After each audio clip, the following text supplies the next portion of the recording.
বৃষ্টির ঢলে বিপর্যস্ত দক্ষিণ পূর্বাঞ্চল। বান্দরবান কক্সবাজারে পাহাড় ধসে আরো 7 জনের মৃত্যু। চট্টগ্রামে পানিবন্দী লাখো মানুষের দুর্ভোগ চরমে, ফসলেরও ব্যাপক ক্ষতি। বাসায় কোমর পরিমাণ পানি, জিনিসপত্র নষ্ট হয়ে গেছে। বিভিন্ন রাস্তাঘাট ডুবে গেছে। খুবই কষ্ট আছে, গরু ছাগল নিয়ে বাইরে গেছে। একই পরিবারের স্বামী স্ত্রী এবং সন্তান 3 জন নিহত। সবকিছু পানি নিচে, খেত বাঁচার কোনো উপায় নেই ভাই। প্রধানমন্ত্রী ত্রাণ তহবিল থেকে দুর্যোগপূর্ণ জেলায় আর্থিক অনুদান ও 1300 মেট্রিক টন চাল বরাদ্দ। বিস্তীর্ণ অঞ্চল প্লাবিত হয়েছে এবং সেখানে পাহাড়ি ধসে বেশ কিছু প্রাণহানি ঘটেছে। মাননীয় প্রধানমন্ত্রী তার ত্রাণ ভাণ্ডার থেকে প্রত্যেকটি জেলায় 20 লক্ষ টাকা ইতিমধ্যে উনি বরাদ্দ দিয়েছেন। দেখছিলেন প্রধান শিরোনাম। সন্ধ্যার সময় সঙ্গে আছি আমি আলিশা ইসলাম। এবার অন্যান্য শীর্ষ সংবাদ। পাহাড় কাটা, বন উজাড়ের বিরুদ্ধে কঠোর অবস্থানে সরকার। বসবাস অযোগ্যের তালিকায় ঢাকায় তৃতীয় অবস্থান নিয়ে উদ্বেগ প্রধানমন্ত্রীর। পরিবেশ রক্ষা করে উন্নয়নের আহ্বান।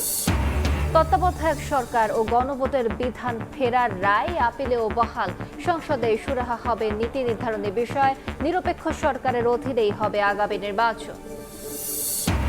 মৃত্যুদণ্ডপ্রাপ্ত হাসিনাকে ফেরাতে ভারতের সঙ্গে কূটনৈতিক আলোচনায় বাংলাদেশ।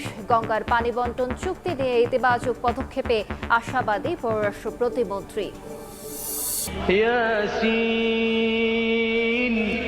ওয়াল কুরআনিল হাকীম। মুসলিম বিশ্বকে সংহতির শিক্ষা দিয়ে চিরনিদ্রায় খামেনি। নিজ শহর বাসাদে কিছুক্ষণ পর রাষ্ট্রীয় মর্যাদায় দাফন। শেষ শ্রদ্ধা জানাতে লাখো মানুষের ঢল।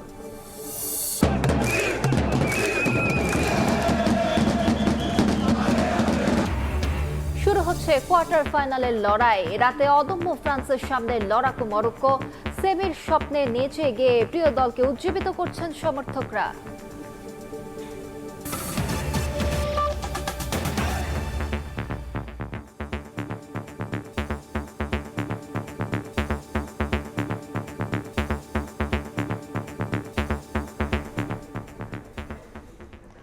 টানা ভারী বর্ষণ আর পাহাড়ি ঢলে বিপর্যস্ত দেশের দক্ষিণ পূর্বাঞ্চল।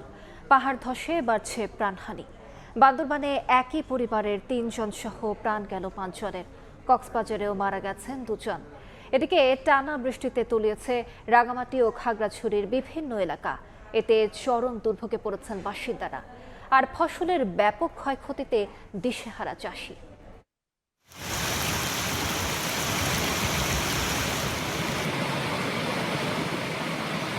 মৌসুমী বায়ুর প্রভাবে টানা ভারী বর্ষণের কবলে দেশ।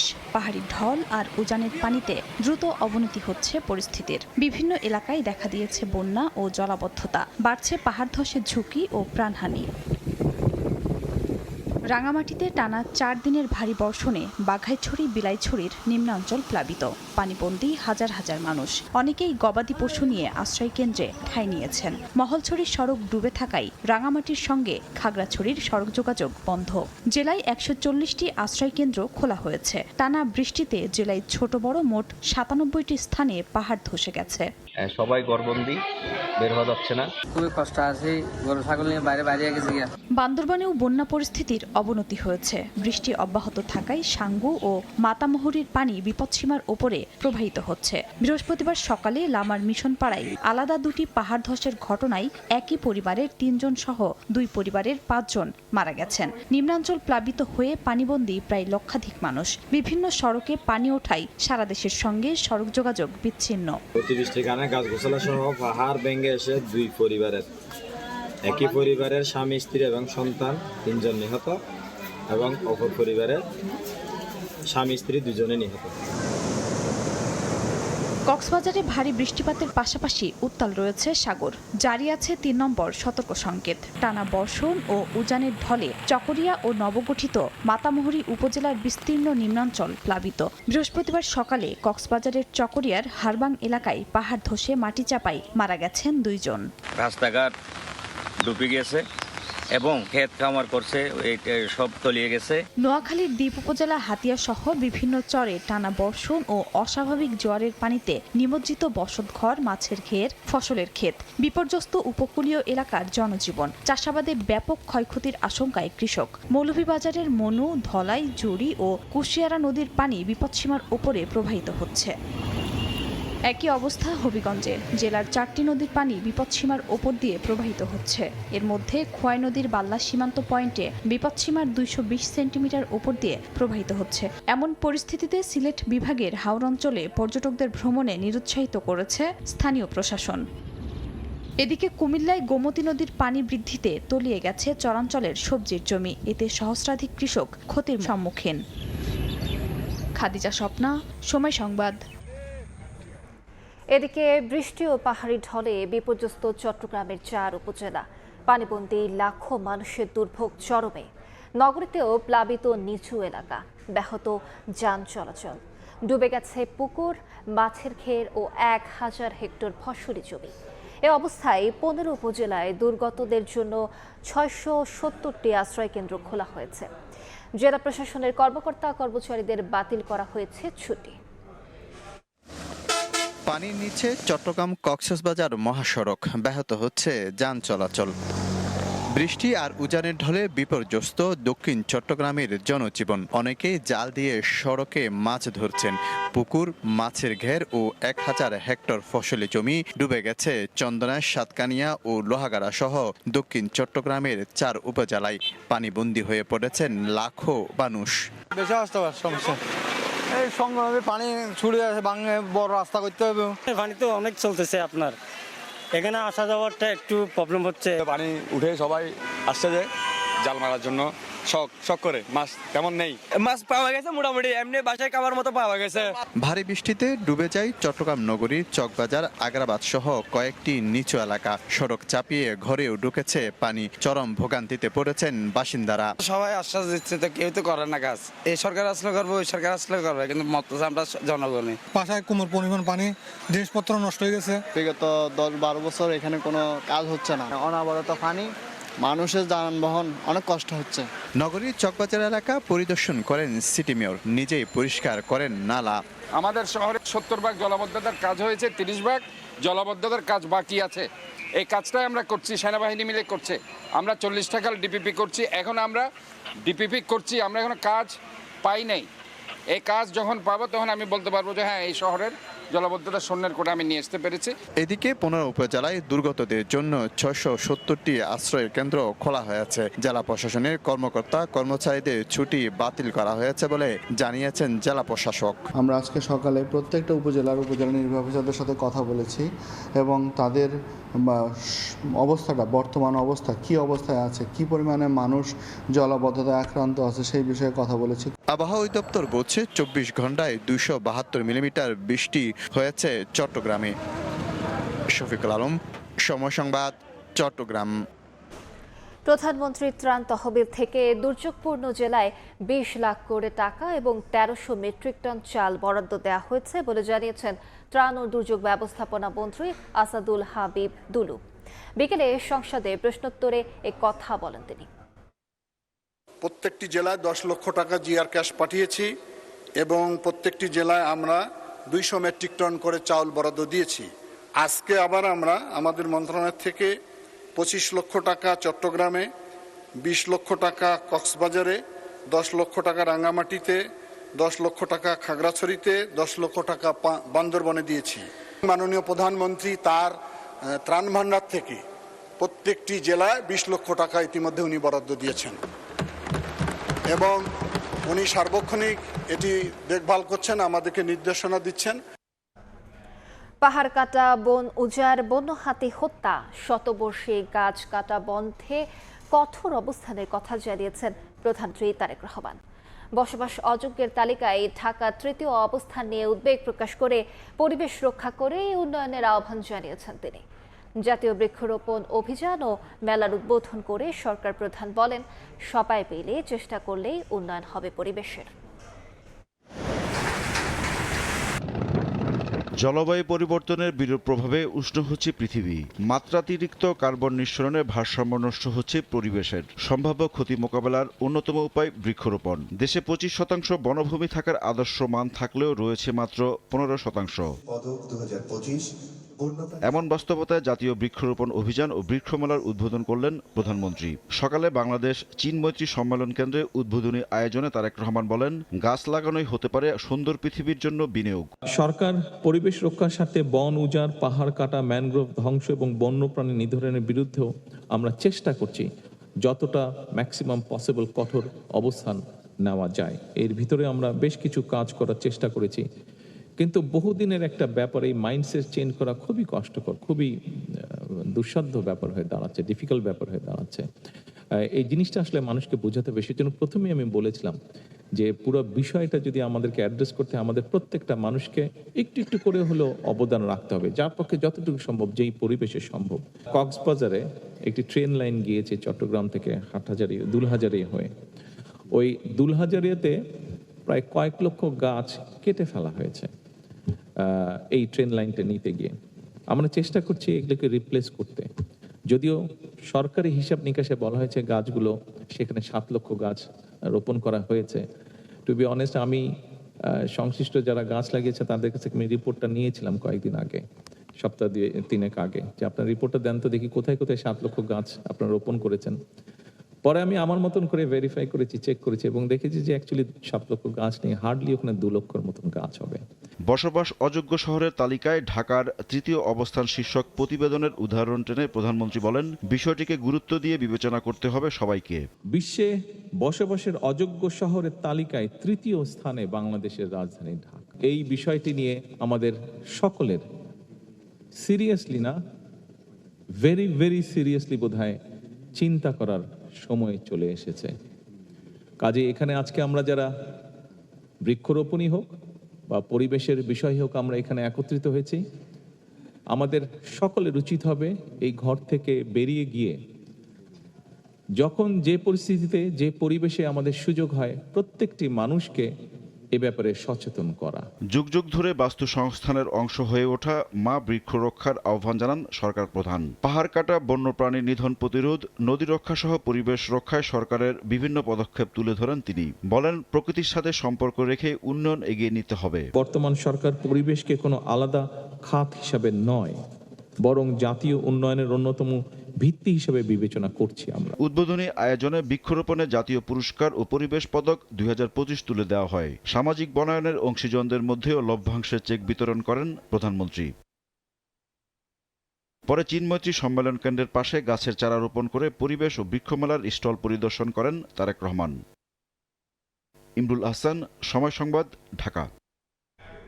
সংবিধানে ফিরল তত্ত্বাবধায়ক সরকার ব্যবস্থা ও গণভোটের বিধান। রাষ্ট্রের মূলনীতির বিষয়গুলো সংসদের হাতে ছেড়ে দিয়েছেন সর্বোচ্চ আদালত। সংবিধানের 15 সংশোধনী আংশিক বাতিল নিয়ে হাইকোর্টের রায় বহাল রেখেছেন প্রধান বিচারপতির নেতৃত্বাধীন আপিল বিভাগ। আইনমন্ত্রী জানান, তত্ত্বাবধায়ক সরকারের অধীনেই হবে আগামী নির্বাচন।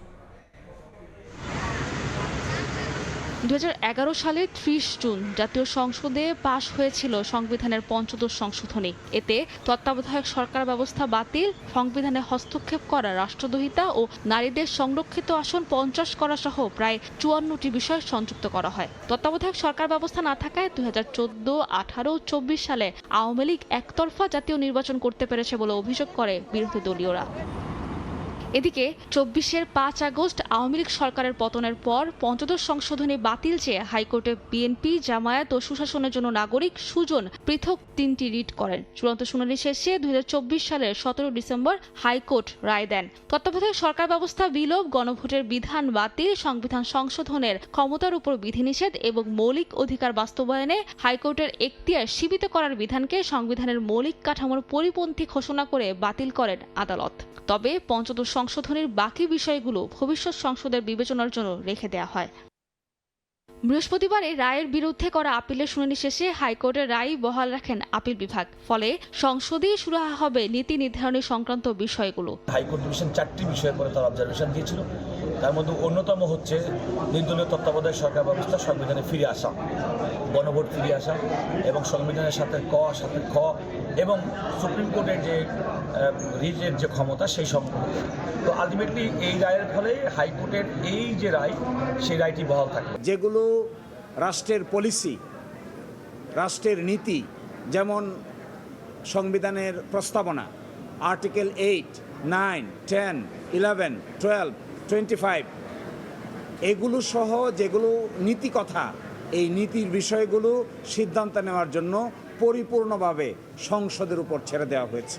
আপিলকারী বদিউল আলম মজুমদার ও তার পক্ষের আইনজীবী বলেন, আপিল বিভাগে সুরাহা হওয়া প্রয়োজন ছিল আরও কয়েকটি গুরুত্বপূর্ণ বিষয়। সংসদ ব্যবস্থা না নিলে তত্ত্বাবধায়ক ব্যবস্থা পুরোপুরি কার্যকর করা যাবে বলে মনে হচ্ছে না, কারণ তত্ত্বাবধায়ক সরকার প্রধানদের শপথ করার জন্য যেই ফর্ম, সেটা তো সংবিধানে এখনো ফিরে আসেনি। আশা করি সংসদ জনস্বার্থে আমাদের নির্বাচনী ব্যবস্থা যেন আবারও সংকটে না পড়ে, যাতে আমাদের ভোটাধিকার নিশ্চিত থাকে, সে ব্যাপারে তারা সঠিক সিদ্ধান্ত নেবে।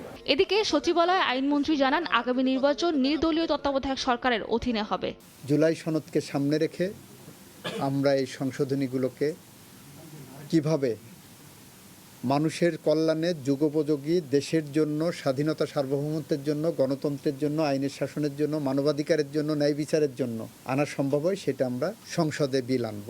এর মধ্য দিয়ে দেশের অন্যতম আলোচিত সাংবিধানিক মামলার দীর্ঘ আইনি লড়াইয়ে একটি গুরুত্বপূর্ণ অধ্যায়ের সমাপ্তি হলো।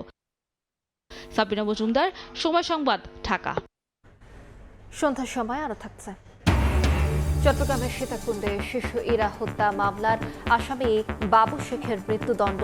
ময়মনসিংহে 5 বছরের নিসামণিকে ধর্ষণ ও হত্যার 25 দিন পর 3 জনের ফাঁসির আদেশ। মৃত্যুদণ্ডপ্রাপ্ত শেখ হাসিনার সাম্প্রতিক বক্তব্য সরকারের কাছে কোনোভাবেই বিবেচ্য নয় বলে মন্তব্য করেছেন পররাষ্ট্র প্রতিমন্ত্রী। তিনি জানান, বন্দি বিনিময় চুক্তির আওতায় সাবেক প্রধানমন্ত্রীকে দেশে ফেরাতে ভারতের সঙ্গে কূটনৈতিক যোগাযোগ ও আলোচনা অব্যাহত রয়েছে। গঙ্গার পানি বন্টন চুক্তির বিষয়ে ভারত ইতিবাচক পদক্ষেপ নেবে বলেও আশাবাদ ব্যক্ত করেন শামা ওবায়েদ। 2024-এর গণ অভ্যুত্থানের মুখে দেশ ছেড়ে ভারতে আশ্রয় নেন সাবেক প্রধানমন্ত্রী শেখ হাসিনা। পরে মানবতাবিরোধী অপরাধের দায়ে তাকে মৃত্যুদণ্ডের আদেশ দেন আন্তর্জাতিক অপরাধ ট্রাইব্যুনাল।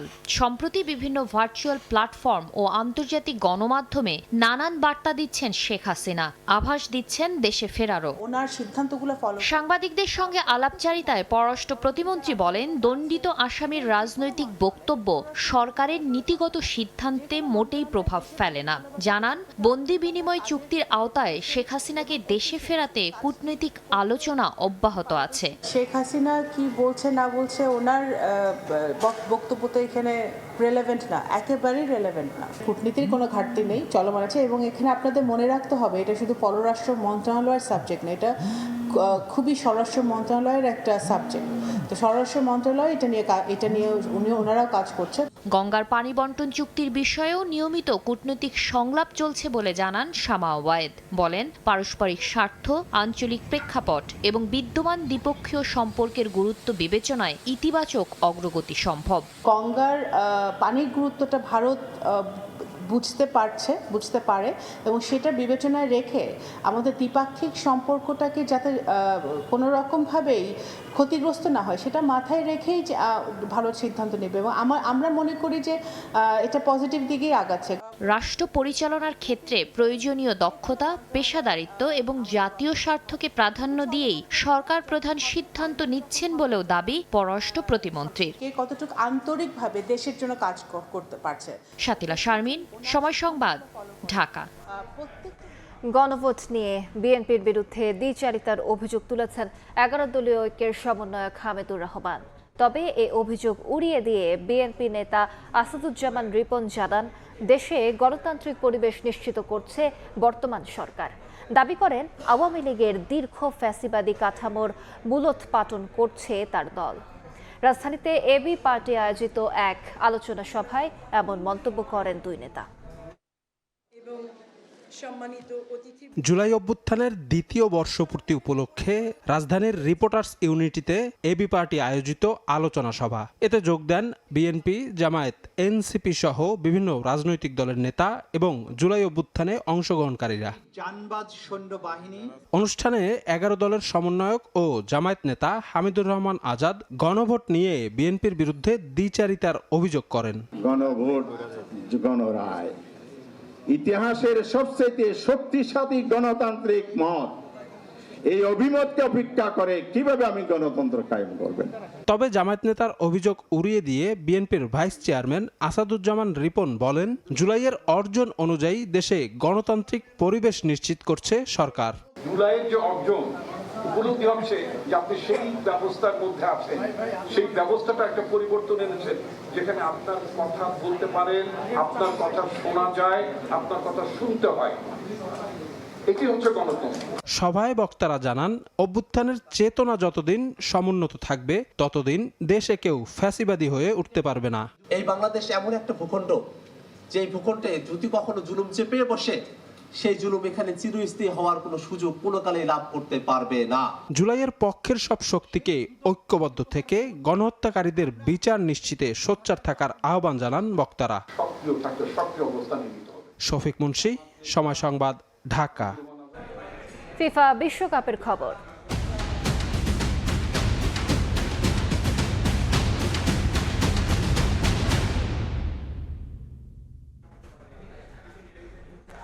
ফুটবলে ফেভারিট শব্দটা কাগজে কলমে যতটা ভারী, মাঠের 90 মিনিটে ঠিক ততটাই অনিশ্চিত। আর মঞ্চটা যখন বিশ্বকাপের কোয়ার্টার ফাইনাল, তখন হিসেব নিকেশ পাল্টে যায় যে কোনো মুহূর্তে। বোস্টনে রাত 2টায় তেমনই এক ব্লকবাস্টার লড়াইয়ে মুখোমুখি হচ্ছে ফ্রান্স এবং মরক্কো। কিলিয়ান এমবাপ্পেদের লক্ষ্য টানা তৃতীয়বার সেমিফাইনালের টিকিট কাটা। 4 বছর আগের সেমিতে হারের প্রতিশোধ নিতে মরিয়া আফ্রিকার সিংহ মরক্কো। 4 বছর আগের সেই চেনা প্রতিপক্ষ, চেনা শত্রুতার মঞ্চটাও প্রায় এক। বিশ্বকাপের সেমিফাইনাল টিকিট কাটার লড়াই। বোস্টনের সবুজ গালিচায় যখন মুখোমুখি হচ্ছে ফ্রান্স আর মরক্কো, তখন ফুটবল বিশ্ব কেবল একটা ম্যাচের অপেক্ষা করছে না, অপেক্ষা এক প্রতিশোধের। টানা তৃতীয়বারের মতো সেমিফাইনালের টিকিট হাতছানি দিচ্ছে দুবারের বিশ্ব চ্যাম্পিয়নকে। গ্রুপ পর্ব থেকে নকআউট, প্যারাগুয়ের ডিফেন্সের কালো জাদু ভেঙে টানা 5 জয়ে উঠছে লেব্লুজরা। টুর্নামেন্টে ইতোমধ্যে 13 গোল করা ফরাসি আক্রমণের নেতৃত্ব দিচ্ছেন কিলিয়ান এমবাপ্পে। 7 গোল করে গোল্ডেন বুটের রেসে আছেন যিনি, সাথে দেমবেলে, ওলিসে আর বারকোলার গতি। কোচ দিদিয়ের দেশমের জন্য ম্যাচটা রেকর্ডের। ডাগআউটে 25তম বিশ্বকাপ ম্যাচ পরিচালনা করে স্পর্শ করতে যাচ্ছেন হেলমুট শনের কীর্তি। তবে তিনি জানেন, সামনে যে দলটা দাঁড়িয়ে, তারা স্রেফ চমক দেখাতে আসেনি। মরক্কোর প্রোফাইলটা অন্যরকম। 4 বছর আগে দোহায় সেমিফাইনালে ওরা নিজেদের জাত চিনিয়েছে। ওরা আফ্রিকা কাপ অফ নেশনসের ফাইনালও খেলেছে, তাই ওরা সেরা দলগুলোর একটি। মরক্কো এখানে ভাগ্য গুণে আসেনি। এটা এমন দুই দলের লড়াই যারা বল পায়ে রাখতে ভালোবাসে, আক্রমণ করতে পছন্দ করে। আমাদের সেরাটাই দিতে হবে। অন্যদিকে মরক্কো আফ্রিকার অবাধ্য প্রতিনিধি। আফ্রিকার নেশনস কাপের ফাইনালের পর টানা 10 ম্যাচ অপরাজিত থাকা লায়ন্স অব অ্যাটলাসরা এবার আর আন্ডারডগ নয়। নেদারল্যান্ডসকে টাই ব্রেকারে বিদায় করে আর স্বাগতিক কানাডাকে উড়িয়ে দিয়ে তারা এসেছে বুক চিতিয়ে লড়তে। গতি আর ক্রিয়েটিভিটির মিশেলে ব্রাহিম দিয়াস। লোকে যখন বলে টুর্নামেন্টটা আমাদের জন্য এমনিতেই সফল, আমার উত্তর সব সময় একই থাকে, এই প্রশংসা আমার প্রয়োজন নেই। আমাদের আরো উঁচুতে যেতে হবে। আমি এইটুকুতে আর তৃপ্ত হব না। যারা বলছে তোমরা তো দারুণ করছো, হারলেও ক্ষতি নেই, ফ্রান্সই ফেভারিট, তাদের কথা আমরা শুনছি না। আমরা জেতার জন্যই মাঠে নামবো। এক সময় সংবাদ।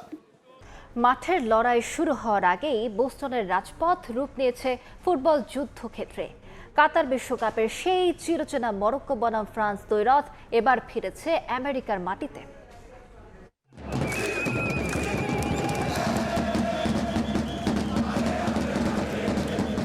আমেরিকার বস্টন শহর এখন ফুটবল উন্মাদনার এক রঙিন মঞ্চ। বিশ্বকাপ ফুটবলের হাই ভোল্টেজ কোয়ার্টার ফাইনালে মাঠে নামার অপেক্ষায় মরক্কো ফ্রান্স। তবে মাঠের লড়াই শুরু হওয়ার আগেই বোস্টনের রাজপথ মাথিয়ে রেখেছেন দুদেশের হাজারো সমর্থক। বোস্টন কমনে জড়ো হওয়া মরক্কান ফ্যানদের চোখে মুখে এখন শুধুই ইতিহাস গড়ার স্বপ্ন। 2022 সালের সেই অবিশ্বাস্য রূপকথা যে স্রেফ কোনো ভাগ্য ছিল না, এবার তা প্রমাণ করতে মরিয়া আফ্রিকান সিংহরা। আমরা অনেক মানুষকে প্রমাণ করে দেখাতে চাই যারা বলেছিল এটা নাকি কেবল ভাগ্য ছিল। যখন একটা জিনিস দুইবার ঘটে তখন সেটা ভাগ্য নয়, এটা ভাগ্য নয়, এটা একটা দল। পর্দার আড়ালে এর পেছনে রয়েছে প্রচুর কঠোর পরিশ্রম। এবার আমাদের প্রতিশোধ নিতে হবে। আমার মনে হয় আজ আমরা ইতিহাস গড়তে যাচ্ছি। আমরা আবারও সেমিফাইনালে উঠতে যাচ্ছি। মরক্কোর এই হুঙ্কার অবশ্য মোটেও হালকাভাবে নিচ্ছে না ফরাসি শিবির। বোস্টন কমন থেকে কিছুটা দূরে ওয়াটারফ্রন্টের রোয়েস ওয়ার্ফে জড়ো হয়েছেন ফ্রান্সের সমর্থকরা। ড্রামের তালে তালে গান গেয়ে নিজেদের চেনা ছন্দে পুরো এলাকা মুখরিত করে রেখেছেন তারা। প্যারাগুয়েকে হারিয়ে শেষ 8-এ আসা ফ্রান্সের আক্রমণ ভাগ এবারও টুর্নামেন্টের অন্যতম সেরা। তবে কানাডাকে 3-0 গোলে উড়িয়ে দেয়া মরক্কোর গতি আর শৃঙ্খলা নিয়ে ফরাসি ডিফেন্স যে বেশ সতর্ক, তা ফ্যানদের কথাতেও স্পষ্ট। আমরা একদম শেষ পর্যন্ত যাওয়ার জন্য এখানে এসেছি। আমার এক বন্ধু আমাকে বলেছিল জীবন মানেই আবেগ, আর আমরা সেই আবেগের অভিজ্ঞতা নিতেই এখানে এসেছি একদম ফাইনাল পর্যন্ত।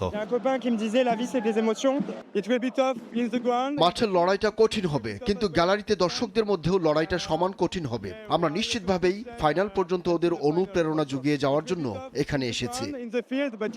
মাঠের লড়াইয়ে কৌশল আর বুটের ধার কার বেশি তা জানা যাবে বোস্টন স্টেডিয়ামের সবুজ গালিচায়। ফুটবল রোমাঞ্চের এই চূড়ান্ত মুহূর্তের সাক্ষী হতে এখন অধীর অপেক্ষায় পুরো বিশ্ব।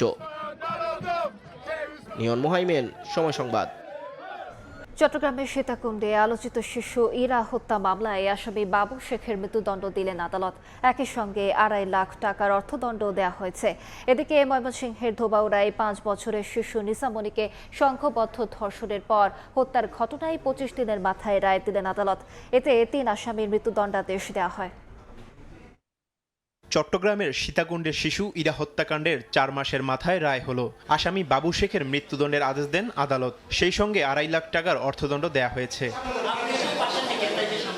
নারী ও শিশু নির্যাতন দমন ট্রাইব্যুনাল 4-এর বিচারক জান্নাতুল ফেরদৌস আলোচিত এই হত্যা মামলার রায় ঘোষণা করেন। মামলার বিবরণী থেকে জানা যায়, গত 1 মার্চ সকালে চকলেট কিনে দেয়া ও বেড়াতে নেয়ার প্রলোভন দেখিয়ে প্রতিবেশী বাবু শেখ শিশু ইরামণিকে বাড়ি থেকে নিয়ে যান। পরে সীতাকুণ্ডের ইকো পার্ক এলাকায় পাহাড়ে নিয়ে ধর্ষণ ও ধারালো ছুরি দিয়ে গলা কেটে হত্যার চেষ্টা করা হয় শিশুটিকে। গুরুতর আহত অবস্থায় স্থানীয়রা তাকে উদ্ধার করে চট্টগ্রাম মেডিকেল কলেজ হাসপাতালে ভর্তি করেন। সেখানে চিকিৎসাধীন অবস্থায় 3 মার্চ তার মৃত্যু হয়। ওই দিনই সীতাকুণ্ডের কুমিরা এলাকা থেকে অভিযুক্ত বাবু শেখকে গ্রেফতার করে পুলিশ।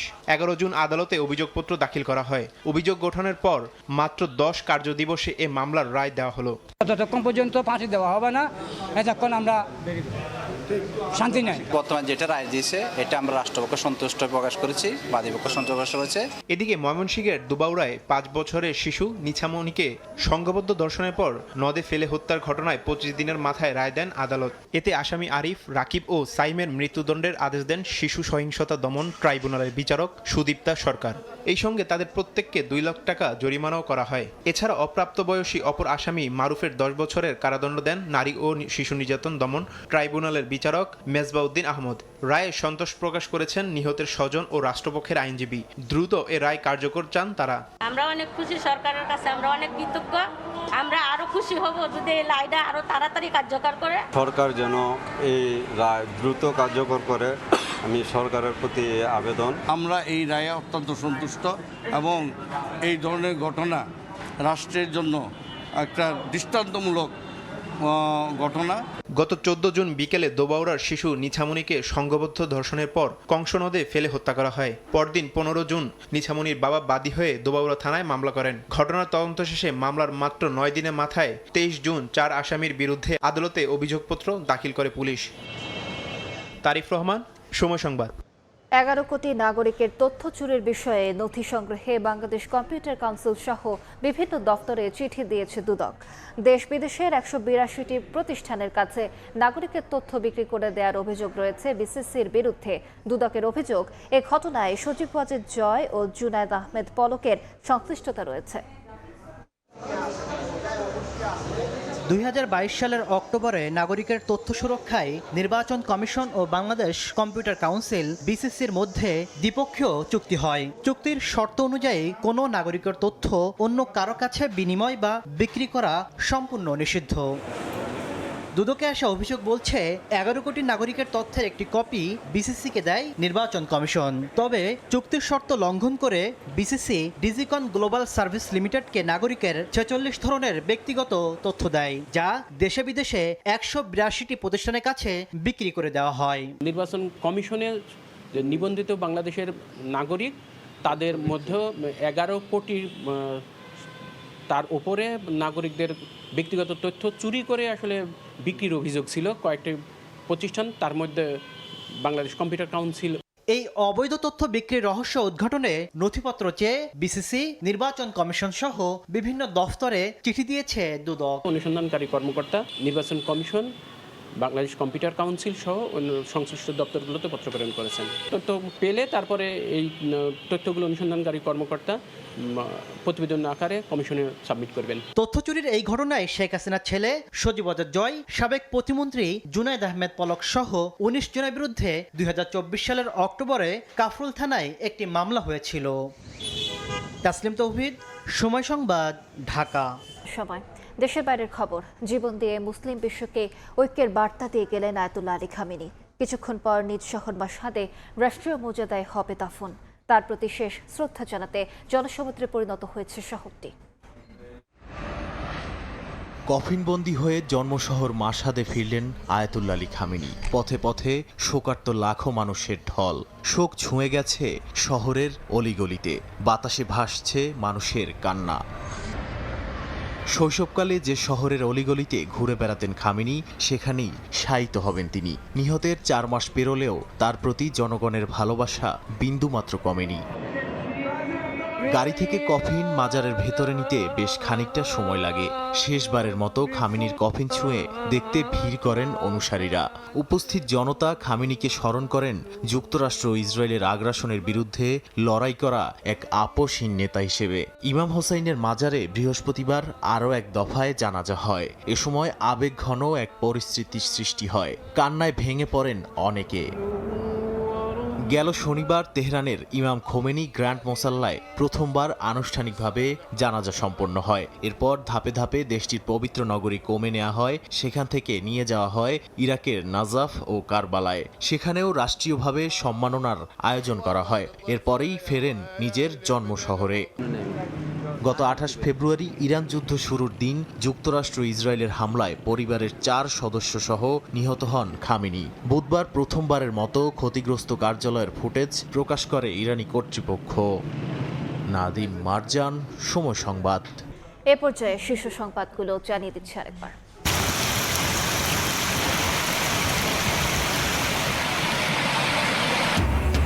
বৃষ্টির ঢলে বিপর্যস্ত দক্ষিণ পূর্বাঞ্চল। বান্দরবান, কক্সবাজারে পাহাড় ধসে আরও 7 জনের মৃত্যু।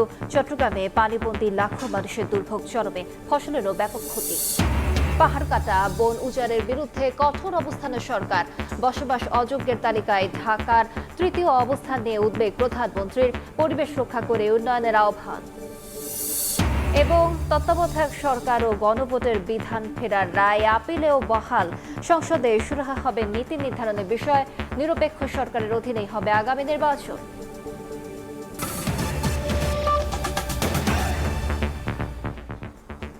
এই ছিল সন্ধ্যার সময়। দর্শক, বিশ্বকাপ ফুটবলের মহাযজ্ঞ সরাসরি সম্প্রচার করছে সময় টেলিভিশন। দেখতে চোখ রাখুন সময়ের পর্দায়। এরপর জনপদের সময় নিয়ে সঙ্গে থাকবেন তাজমিলা খান। ধন্যবাদ আলিশা। জনপদের সময় নিয়ে আসছে কিছুক্ষণ পর। সঙ্গে থাকুন সময়ের।